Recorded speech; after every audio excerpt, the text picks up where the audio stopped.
Hello, ladies and gentlemen. Welcome to the podcast. My name is Adam Robin. I'm your host today. And today I have a special guest, a new guest, somebody you might not have ever heard of. But before I introduce her, I want to tell you a quick story. So for those of you that do not know, I'm a physical therapist, super passionate about pouring into people, helping people see new possibilities for themselves. About a year and some change ago, I partnered up with Nathan Shields and we decided to rebuild the coaching program. And through that process, I've learned a ton. I've worked with so many practice owners. Many of you I've built relationships with. And I started a program, and it's called the CEO Accelerator Program. And it's there to help owners build a practice that generates $1.2 million and that's prepared to scale. Through that process, I've learned a ton. I've met some startups. I've met some amazing practice owners, all PTs, OTs, speech therapists. But what we have found is that we really weren't serving the startups and the smaller practice owners as well as we wanted to. You know, the newbies who they don't know where to start. They don't have the resources. They don't have the education to get started first, and feel confident and feel excited about their practice. It's usually riddled with a little bit more fear and anxiety than it should be.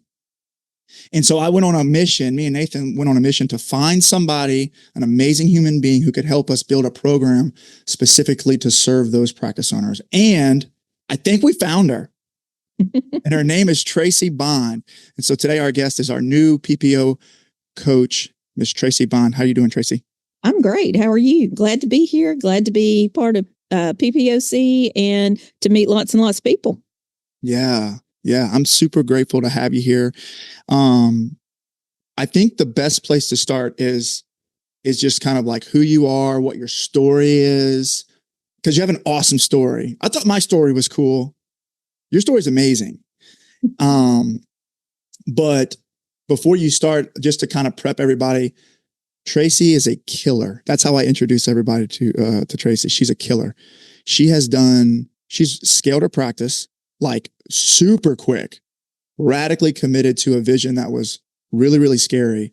And she's obviously really, really passionate about helping practice owners. So today we're going to dive into her story a little, kind of dig into her brain, figure out how she thinks and why she's so passionate about it. So Tracy, tell us who you are, where you're from, and how you got started. First of all, it may be a little bit scary to dig into this brain. I don't know. Like Adam said, I am a practice owner and I've been a speech pathologist for 32 years, done pretty much every gamut of speech pathology that you can do other than acute care. So I've done, everything just about, and never had really a private practice on my radar. And I just kind of accidentally fell into it. And I had started a contract business for schools. I do pediatrics, but obviously a business is a business, clinics are clinics. It all basically works the same as far as business principles. But I had started a contract doing school work, or started a company doing school contracts, and ended up having to hire 2 other speech pathologists to help me because it was such a need in my area. And while I was doing that, I helped a friend of mine start her speech program in her OT clinic. And she said, "You need to start a private practice." And I said, "No way. I don't know anything about private practice, about hiring therapists, hiring staff, business, billing, all of that stuff that you have to know." She said, "I really think you've got what it takes." 9 months later, I opened my first clinic in December of 19, which, as you all know, was perfect timing to close 3 months later for COVID. Mm-hmm. Then after COVID, we kind of exploded, and we started out with OT and speech only. And I never had PT really on my radar. And when we opened back up from COVID, I had so many parents and so many physicians reaching out and saying, "Hey, we need you to do PT too." So we added PT after we opened back up for COVID. So at that point in time, when I opened, I had 4 staff members. And 2 of them were in the schools doing the contracts. So I was working full time plus 20, 30 hours a week, and I was doing treatment the whole time. Then I had planned to have this one 3,000 square foot clinic for the rest of my life and everything would be great. And that was my retirement plan. So it didn't end up that way. My mission and vision was to grow to help as many children in my facilities as I possibly could while also helping their families. So I started this clinic and everything was going great. We were helping more and more kids. I kept having to hire more therapists. I don't like a waiting list. When somebody gets about 70% capacity, I hire the next therapist. So we opened our second clinic in June of 21, and it was 5.5 hours away from my first clinic. So that was a challenge in itself, but we overcame that. And then we opened our third clinic in June of 22. So by 22, we had 3 clinics and we're up and going, and we continue to grow with those 3 clinics. And now we're up to 65 employees.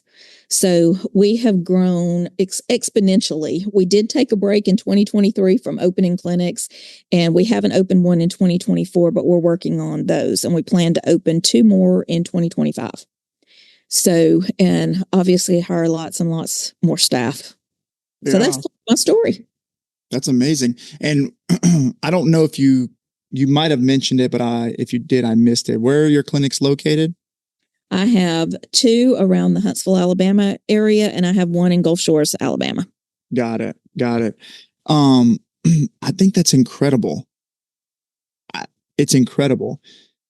One thing that you mentioned is somebody told you, I think you've got what it takes. So somebody saw a possibility in you, right? Which is awesome. It gets me fired up. But what I want to know is, what do you feel like that is? Like, what do you feel like it takes to do that? What do you feel like it takes to be successful? I think a mindset is the first thing. You have to have that entrepreneurial mindset, and you have to be a go-getter. I think the biggest thing is a vision. You have to have a vision and know what you want from your company and know what you want from your staff and from yourself. So once you have that vision, which I think comes from experience, you've worked in these settings, you know what you want to do, you know what you want to accomplish with this business. So I think that's part of it. I think you have to have an excitement and a passion for what you do, how you do it, and be willing to work hard to get it. I think those were the main things. I felt confident in learning because as I was going through this process with her, starting the speech department in her clinic, I was learning and growing from just that. And I think that's what she saw in me, was the fact that I was able to learn and to grow and to really begin to understand those business principles. Yeah. So you mentioned, you mentioned a few things there, but I wrote down 4. Number 1, a go-getter. I like the idea of being a go-taker.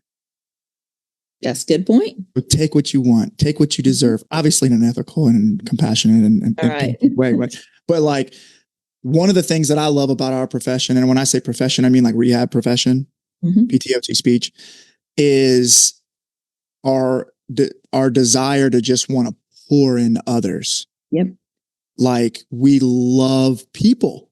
We love just like, it's self-sacrificing. Like, we will just do anything to help other people feel comfortable, feel heard, feel seen. Right. Right. Where I see people struggle, well, some people struggle is they forget about themselves. Right. Like, it's like, hey, I deserve to be heard and seen, and what I want and what I need is important too. Right. So, and the owners that I talk to that I see struggle typically have that imbalance, that they put the needs of the patient and the team before, or like way up on a pedestal above the needs of the owner and the business. Right. Absolutely. Yeah. Right. And I would give you that. Yeah, me too. Me too. Like, for a long time. That's the therapist heart that we have. That's right. That's right. We have a therapist heart before we have a business mind. That's right. And you know what? That's okay. But it's so, and there's a lot of possibility that can be gained there, but there's also a lot of limitation there as well.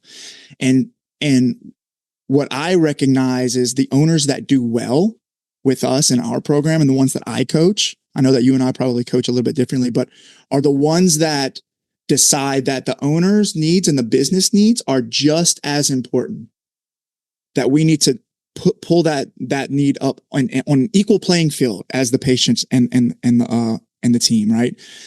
So it's not the idea of like, I need to take from my patients and I need to take from my team in order for the business to win.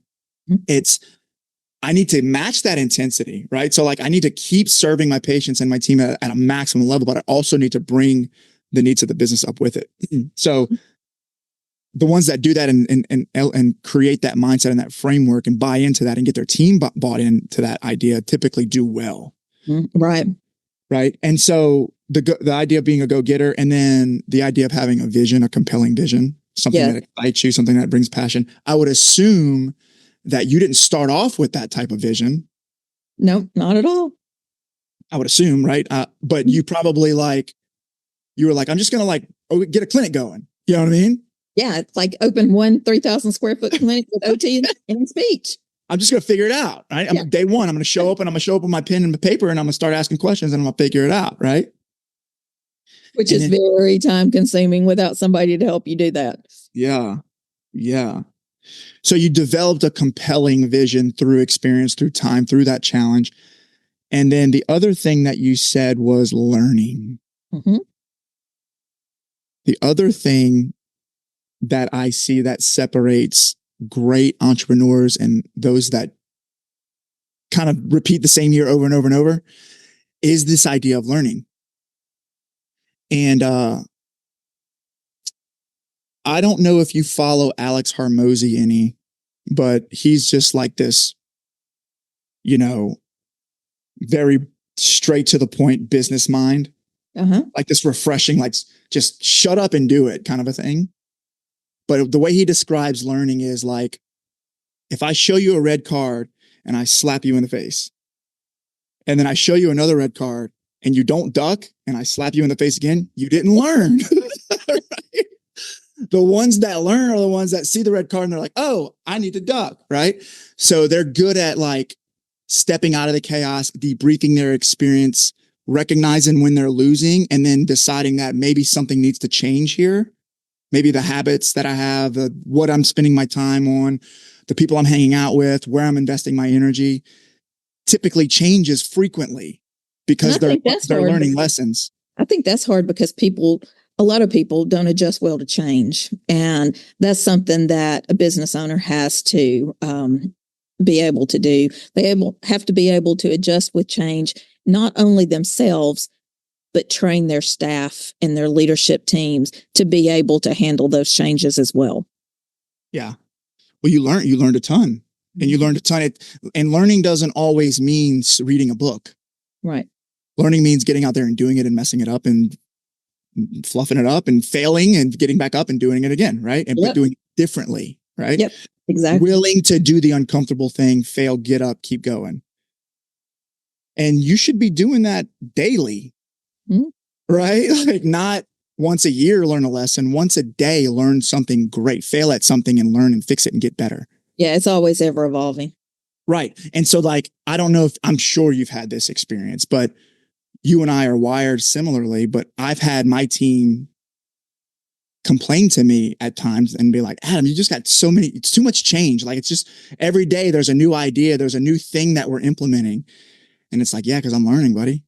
Come on, get off this train. Like I'm learning. You coming with me? Let's go.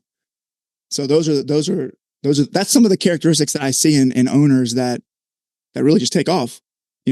That's part of being a visionary. And I have the exact same problem. Luckily, I have an administrator that says, Tracy, whoa, slow down. We can't overwhelm all of these people. Right. Can't turn out these 15 changes on one day. We've got to do it in a gradient. Yeah. Somebody has to check me sometimes. Yeah. Yeah. Most people have a hard time matching your passion and your intensity and your desire to want to go, you know? And that's how you learn to balance that with your team. So your recipe is being a go-getter, having that compelling vision, having passion for what you're doing, Right. and being willing to learn. Absolutely. And some of those synonyms for learn equals fail, Mm-hmm. do hard things, get beat up and punched in the face, right? All those things. But also learning how to overcome all those things. That's right. Yeah. That's right. I had I want to talk around that if you don't mind. No, not at all. Because I had this chat with a young practice owner earlier this week. And, you know, you kind of get those questions of like, hey, Adam, you know, is it, if I charge the copay, have you ever had patients be really upset with you if you stand your ground and charge them copays? Like there's some fear behind that. Yeah, at times we have, and I think that's a front desk issue too. And it's training. You have to make sure that the parents know that's an expectation up front. We do a patient onboarding for all of our new patients, and that's part of the onboarding. You know, they have that policy. They're explained how that policy works and why it works. And if we're not getting those copays, deductibles, co-insurance, if we're not getting that money in, we can't continue to function. And we are there to provide services, but we also have to get paid for our services. The front desk is something else that takes a lot of training. It's hard to ask people for money. You know, nobody likes to do that, but they have to understand why you're doing that and how important it is to get all of those in. So our biggest thing was making sure that everybody that walks in pays their copay, deductible, co-insurance, regardless of the situation. And my front desk is required to have 100% each day for each patient that comes in the door. And we've done that in a few different ways, but it's been very helpful. And the patients and the staff understand it because that's the expectation up front. There's a lot to unpack there. Yes. But you mentioned something. I wrote down two things. Mm-hmm. Number one, you said, if we don't get paid, we can't function. Right. Right. And you said something to the effect of, we have to serve our patients, but we also have to get paid for it too. Yep. And it, like, I'm going to rewind it a little bit, but what you did was like, you took your patients and you brought your business up with it. Mm-hmm. And you said, hey, the business is important too. Right.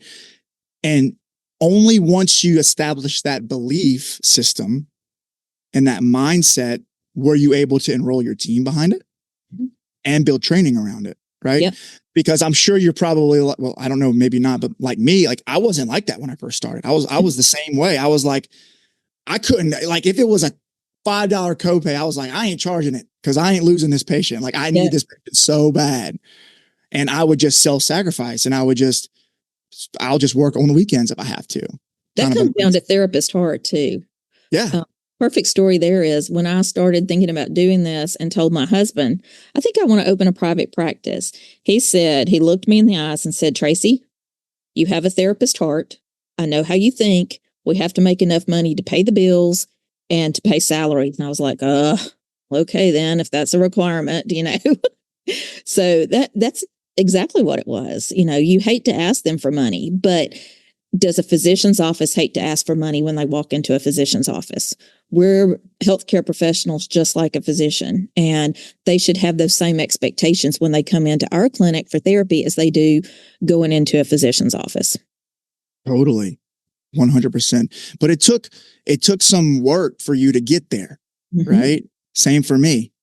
Over time, you shifted your belief to think like, hey, you know what? Dang it. I'm going to take a stand for this. Yeah. And I don't care if it's scary. I don't care what it is. Like, I got to put the business right there in the mix. Mm-hmm. So what were some of the things that you can kind of lean on of like, hey, you know what? These are like the top 1, 2, 3 things that really helped me change my mindset to step into that place of power and boldness around my business. What were some of those things that that come to mind through your journey? One thing was financial situation. I started looking at this and I was like, okay, this is what we're making. This is our revenue based on what we're billing insurance. This is our revenue if we were collecting 100% of those copays and billing insurance. And it was so significant. That's what helped my business, realizing where we needed to have that money coming in, why we needed to have that money coming in. If it's not coming in, we close the doors and we can't help anybody. Mm-hmm. So just really realizing that, looking at the bottom line, you don't have a choice. This is something that you have to do. It's non-negotiable. And that's how my staff is trained, non-negotiable. And, I explain the same things to them. They respect physicians. They need to respect us too. And that we can't help anybody if we don't have the money coming in from every source we can. Lord knows we don't get the reimbursement that we deserve. So every penny that we can, we need to make sure it's coming in the door. Yeah, I love what you said there. Number one, you said you started objectively measuring things.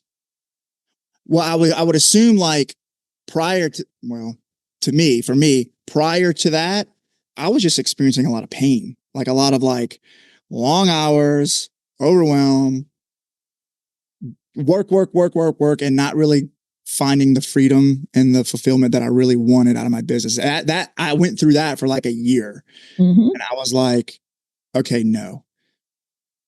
So then, and somebody helped me. One of my coaches helped me say, hey, we're going to step out of this emotional decision-making process and we're going to step into the land of objectivity. Yep. And we have to actually start measuring what matters inside the business. 100%. Right. And so that practice gave you a lot more clarity of like, hey, 1 + 1 = 2. Right. It doesn't equal 2 if I'm feeling good that day, or if I'm feeling, it's 2. You know what I mean? Yep. So I have recommitted myself and our program to the idea of like, we're going to put metrics first, not necessarily before the patients or anything, but like the metrics matter. Like we can't stay in the emotional world. We have to get objective about the decisions. So getting objective was something that really helped you start to open your eyes. More than you can even imagine. We use so many statistics right now to be able to look at every single aspect of our company. And we are able to analyze those and see where we may be falling short, or if we have a statistic tank one month, what happened? What happened that we need to change it? We need to go back and we need to do something that we were doing before, add something to whatever we're doing currently. But then again, we also look at those wins. So when we have those wins and we have those great months, we also analyze that. What were we doing this month that made those numbers go up? Let's continue to do that on a consistent basis, and then see what we can do on top of that to make those numbers go up even more. But I didn't know that. I was one of those that, again, I'm a therapist. I am not a numbers person, was not a business. I was managing my company by the dollar signs. I manage my company by looking at my bank statement at the end of every month. That's yes. Right. And it was working, but I wasn't growing. I was just getting by. And that is even more stressful, is knowing that, okay, if something happens and I don't get that payment from Blue Cross Blue Shield this month or this week, how am I going to make payroll? So I had to step back and, like you said, look at it more objectively and say, okay, I have to do this. There's no ifs, ands, or buts. And I have to look at all of these measures. And my statistics have grown so much since I started. I started with, this is a set of statistics that I want to look at. I want to look at these daily, weekly, monthly, quarterly, annually. And then over the years, it's grown from, 10 statistics to 100 statistics. Right. So I think that's a gradient that you have to really think about too, because if you get all of those stats going at one time, it's so overwhelming to have to analyze all that. So you have to start somewhere and then gradually increase those based on the needs of your company. I love it. So obviously building in objectivity, key. it goes back to learning, right? Like when you could see the scoreboard, you can decide, are we winning? Okay, great. Why are we not winning? Or why are we winning? Are we losing? Okay, great. Why are we losing? Right. So it gives you more objectivity around what you can fix. The other thing that you mentioned was this idea of non-negotiable. Mm-hmm. And I'm gonna get on that for a little bit. Yeah. Because I think that's important. You use the word non-negotiable. I use the word commitment. Yep. Right. And commitment to me means the absence of alternatives.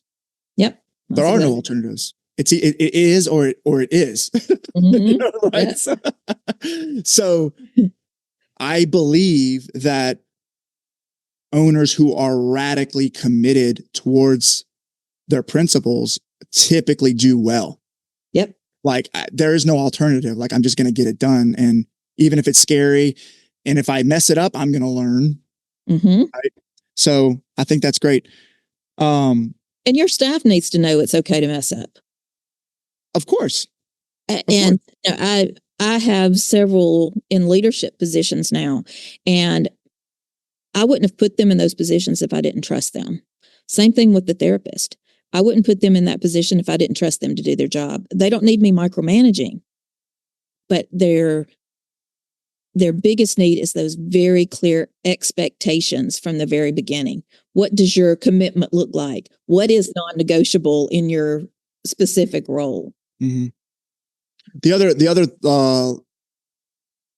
kind of phrase I like to use is something along the lines of like, there isn't a reality that exists where this isn't going to happen. Yes. Right? Like either the copay is getting paid or we're going to find somebody else who's willing to pay the copay. Like, so yes. Like this is not negotiable. Right? Or find somebody that's willing to collect those copays. Right. Exactly. So, and that's not mean. You know what I mean? That's not mean. That doesn't mean we don't want to serve at more than they've ever been served. But we also have to hold the line, and like the business is important too. Right. Yeah. So objectivity was a big thing that helped you start making progress. Was there anything else that comes to mind? I mean, you'll hear me say this 100 times, but just training, making sure your staff knows exactly what you expect from them, why those expectations, a lot of times they don't. If you find somebody that's not doing what they need to be doing or not living up to your expectations, I have found that many times that falls on me or my leadership team. Maybe we haven't taught them the why. And people like to know, why do I have to do this? And without me being, quote, in the trenches, because I haven't done therapy in a long time. I stopped doing treatment about 8 months into the practice because I just didn't have time. Mm-hmm. So since I'm not at that point in my career anymore, if I create a policy or a procedure or look at an EMR or any of those things that's related to therapists, for example, then I may create that, but then they may look at it and go, this makes absolutely no sense. Why did you do this? This does not work for us. But I also have that open communication that they come back and say, this isn't working. But the thing is, I also have to ask them why. Why is this not working? And what is your solution to this problem? Let's talk through some solutions. Does it mean that I'm always going to go with exactly what they recommended? No, because they don't have the business mind in that they need to run a business. But it's important to take them into consideration because they are doing these things on a daily basis. So just to make sure that they have some input in some of those changes that are being made, because I know I'm not an expert in their field anymore, and they're not an expert as a business owner. So we have to kind of draw a line somewhere and be able to negotiate those things. Mm-hmm. Mm-hmm. I love that idea of training. And I would, my opinion, or I would think that we can agree that it starts with training yourself first. Oh, 100%. Right? Thank goodness for good coaches. And that's right. I will go to the end saying, thank goodness for good coaches, because that's exactly what has gotten me to where I am today. Oh, same. So So let's dive into that just a little bit.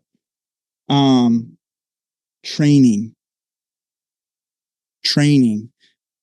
You know, I did this big lecture on leadership not too long, well, not big, it was a lecture on leadership not too long ago. And, you know, we talked about this idea of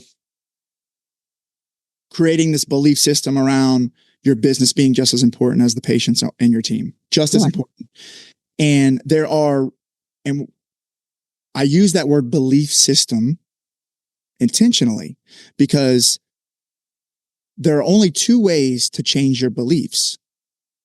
Number one is the information that you consume, the education that you receive. So we're talking about books.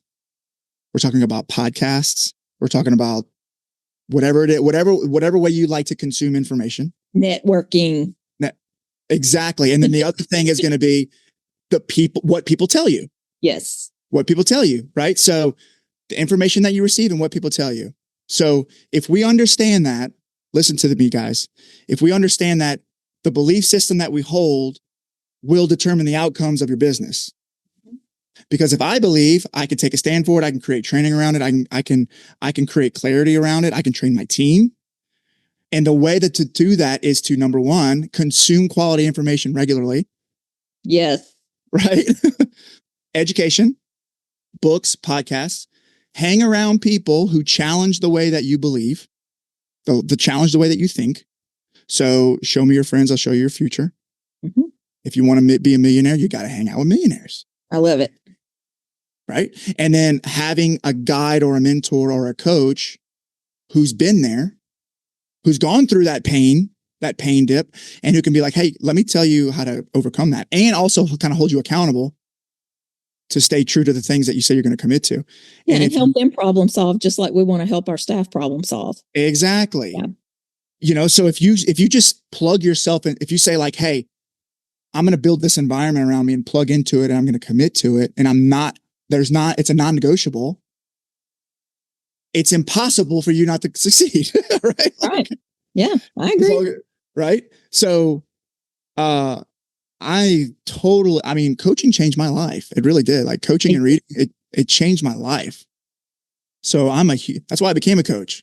Yeah, that's what I love about it too. Right. Talk to me about that. Tell me about how coaching has changed your life and like how you developed such a passion for it. I think my passion came from just doing what I was doing. And like you were saying, you know, that education piece, and I could learn it on my own. And I did for 8 months, but it was always the chicken and egg scenario. What comes first, the chicken or the egg? And that was especially true when I started opening a business. You know, what do I do first? Do I create an LLC? Do I get an EIN? Do I get an MPI? So just trying to figure out what comes first and what should come next. So that was one big piece. The other thing with my coach was they didn't necessarily tell me, these are the things you need to do. They said, let's look at your weaknesses. What do you feel like you're weak in? So we would talk about a weakness. Then they would say, do you have a strength that you could put toward that weakness? And let's talk about that. Now, what do you think, based on this information and all this data you have, whatever the data is, what do you think you can do to improve the situation? So they kind of led me to water, but I had to drink it. So it was better for them to teach me how to problem solve than for them to just hand me a solution. And with that, I have done several programs and had several coaches that have been detrimental. I mean, it would have been detrimental if I didn't have them. So it has been a phenomenal experience. And that's the reason I want to give back. You know, they helped me get to where I'm at, and I want to help others get to that point. That's such a passion for me. That's what I love doing. That's what gets me up in the mornings. That's what makes me excited. You know, I'm not in the clinics as much as I was. So that's the reason that gives me time to do that strategic planning and teach other people how to do that strategic planning so that they can scale their business as they want to. Yeah, that's amazing. That's awesome. I love it. So tell me about the Kickstart program. So the Kickstart program is new, like Adam said, and it is for those people who are looking to actually open a clinic in 3 to 6 months, so we can help them get organized and get into the groove and figure out the chicken and egg scenario and help them do that. And then it's also for those who have just recently started their business, but again, need some organization, need some structure, need to figure out where they're going with their organization and plan to go in that direction based on their vision and their mission and their core values. I think that's important as well.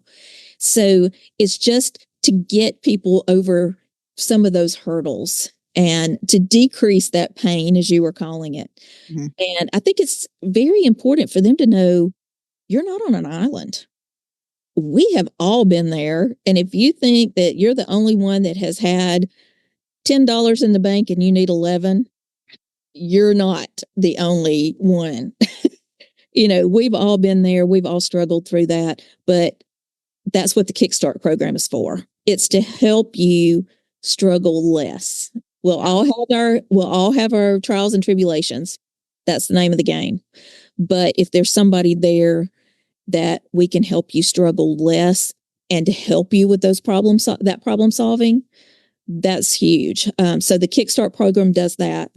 We do a lot of networking. I was just mentioning networking a few minutes ago. It's important to be around those people who are sharing the same things you are and to see that, okay, they've done this, but they've overcome it and they can share how they've overcome that. So just bouncing ideas off of each other and having that networking component in addition to coaching, in addition to just getting it from a coach who may be, well, in my case, 5 years into the real world company business world versus those who have just gone through it a month or two ago. And so the group calls are great. And I would encourage everybody to find those friends that you can reach out to on any of our platforms, or just pick up the phone, give them a call, talk through a scenario, make sure you develop those relationships with your coach and with other people. I have some more questions about that program. Yeah. But the one thing, what I experienced, what happened was we had our accelerator program built, but we had Kickstart people in it. Yeah. And there was an obvious gap, right? There was a gap between like, how do I get started and how do I make $1 million a year, right? Like it's just, it's a different stage of business, right? Yeah. And some of the challenges that were in that, some of the common questions were like, how do I market? How do I market to physicians? How do I build a marketing plan? How do I do credentialing? How do we handle billing? How do we do referral management? How do we have a team meeting? Right. Those are the things that you learn the hard way if you don't have somebody to help you through those. That's right. That's right. How do I get started? How do I get this place open and I get some patients in the door, And what I typically see in that stage is there's a lack of implementation because the education level is so low in the owner, right? They're just newbies. They don't know anything. They don't have the experience to draw from. So the decision-making speed is so slow. So it's so hard to make traction. and lack of education leads to overwhelm. Correct. You end up getting massively overwhelmed, head way below water, spending way more time, energy, and money trying to get a practice started when you could just like boom, boom, boom, boom, boom, make the decision and roll. I was listening to a talk that Jeff Bezos did the other day, and I mean, he's got an amazing company. I don't think he's got like 1,000 employees or something, or 1,500 employees. I don't know what he's got, more than me. And he said, it's amazing how my company, we have so many people on our team, but we're still fast. We still make quick, rapid decisions.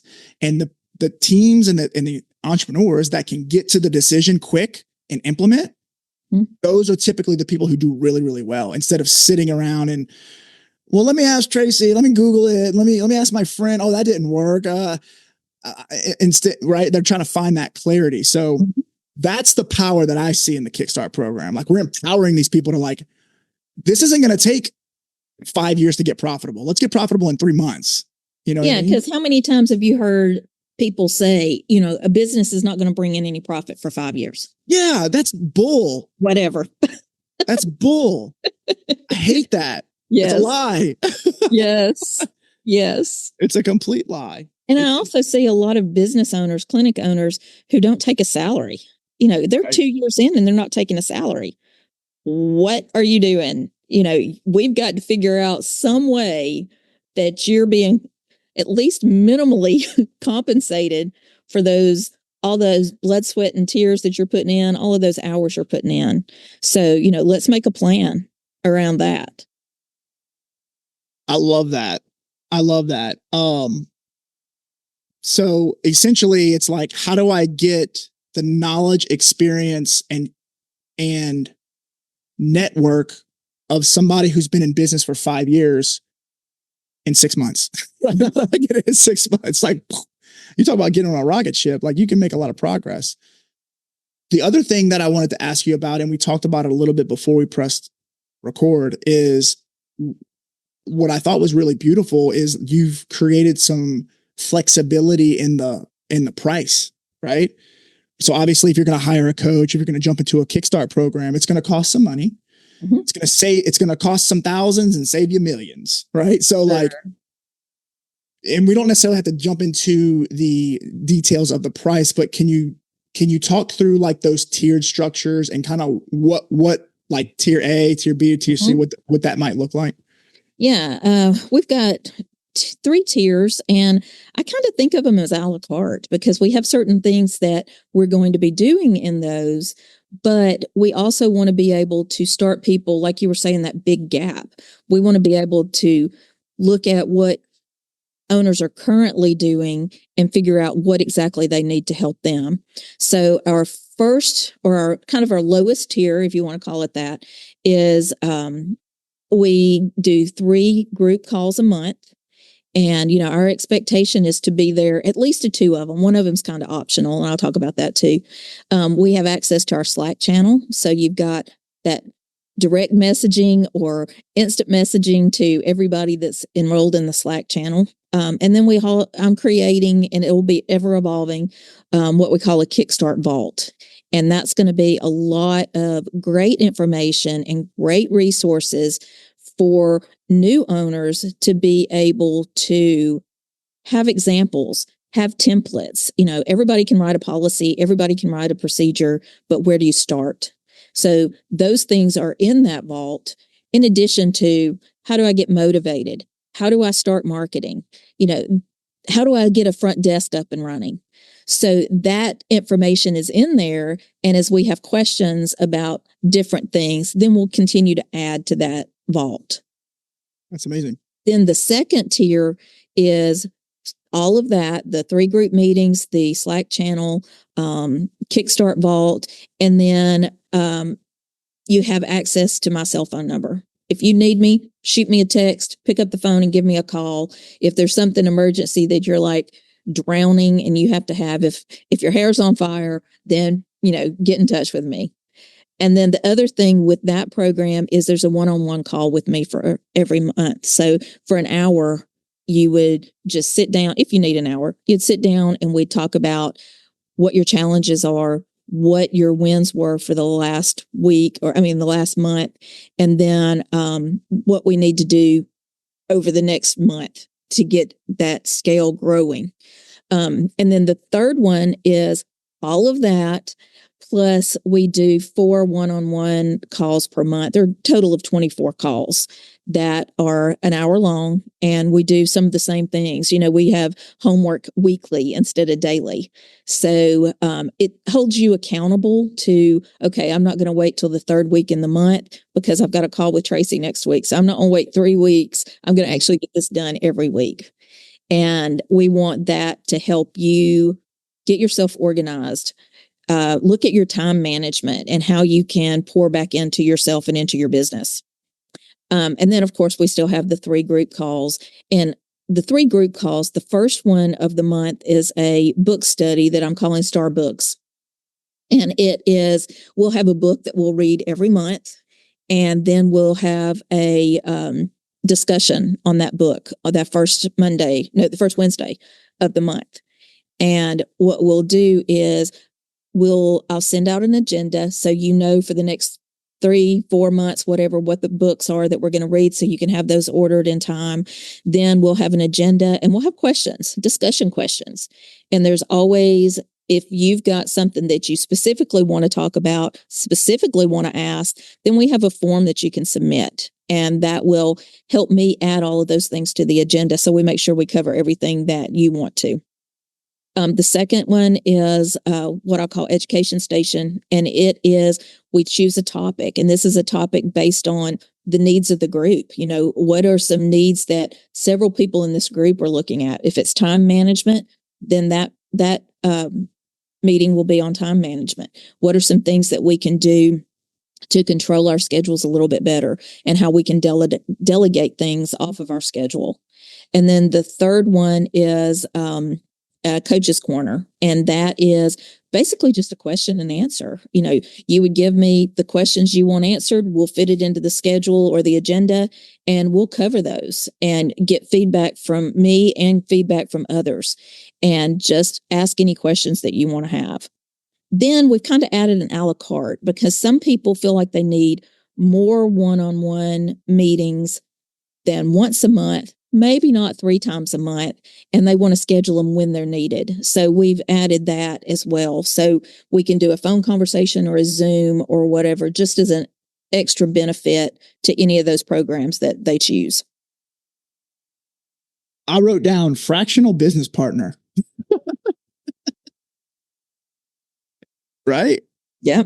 I mean, listen, what the power of having a therapist who's scaled 3 clinics, soon to be 5, in a matter of 5 years on your team, to have access to that person, to be able to tap into her brain, her energy, her resources, her experience, her network.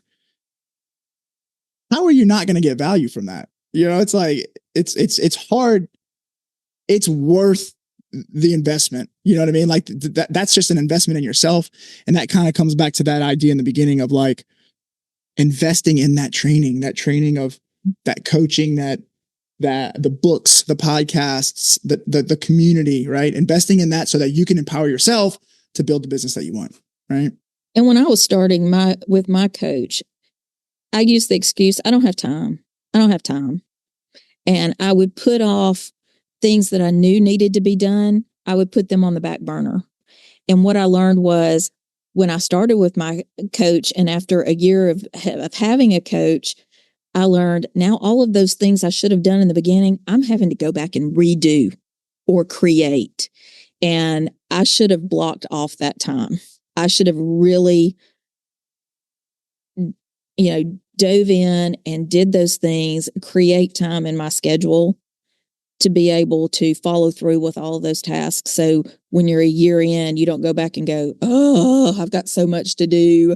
Even metrics, going back and looking from the beginning is so overwhelming versus, okay, I've only been open 3 months, and, that's not as big of a deal as let's look back for a year and start putting all that information in some kind of spreadsheet or database or whatever. But, I think for owners to pour back into themselves to help them get that business mindset that they need, to help them with organization and time management and knowing what priorities are up front, will save a lot of time in the future. And it saves a lot of time up front because, again, they don't have to figure out what to do first. And there's somebody that can help them navigate those things and how to do them. Yeah. And it's the investment that just keeps on giving. Mm-hmm. Yep. Like once you can start a practice and build it successfully and scale it, that doesn't depend on you. Now you can do anything. You can start a new program. You can open up another clinic. You could do whatever you want, right? There's so many skills that you develop there. Yeah. I think it's amazing. I do have to run. Yep. But what I'm going to do is I'm going to drop your booking link, your call booking link into the post. Mm-hmm. So those that are listening, or if you're on the podcast, come over to the Facebook group, find the post, scroll down, click, book a call with Tracy. If you want more information, it's a no sale. Listen, we don't even know if you're right for us. You don't even know if you're right for this. What this is an opportunity for us to connect, to explore what you want to do. And then if it's a good fit, we can share more details. And if it's not, we can connect you with somebody who might be able to support you. Does that sound fair? Sounds great to me. And I look forward to working with you, with everybody. Tracy, if somebody wanted to connect with you for just a question without booking a call, how would they connect with you? They can always email me. They can email me. And I'm obsessed with email. So if I get one, I will probably be emailing you back pretty quickly. And just let me know how the best way to get in touch with them is in the email, and I'll get back in touch with them. I will drop Tracy's email in that post as well. Perfect. Tracy, you're amazing. Let's do this again. Sounds great. Bye. Adam. Bye-bye.